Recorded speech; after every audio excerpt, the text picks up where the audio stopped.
This is a healthy peat swamp forest, and this is peat, a carbon storage. Peat consists of the remains of fallen trees, branches, leaves, and other plant matter that have been building up in waterlogged conditions for thousands of years, forming a peat dome. It rains a lot in the peat swamp forest. The forest cover and sponge-like nature of the peatland ensures that the peat remains saturated with water.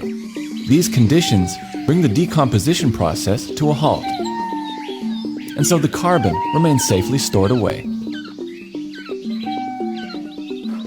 Until someone comes along with a saw, cuts down some trees, and digs a trench to flush the timber out of the forest.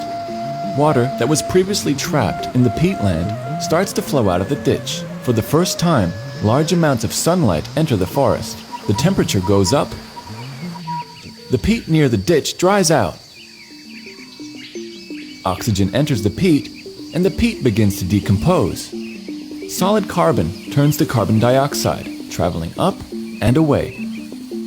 At this scale, the impacts are relatively small. The peatland forest will grow back and continue to trap vast amounts of carbon whilst providing important goods and services for local communities.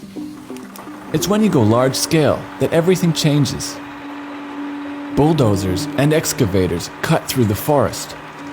Large canals and trenches make way for timber transport and other products intended for planting in the future. Water flows out of the peatland.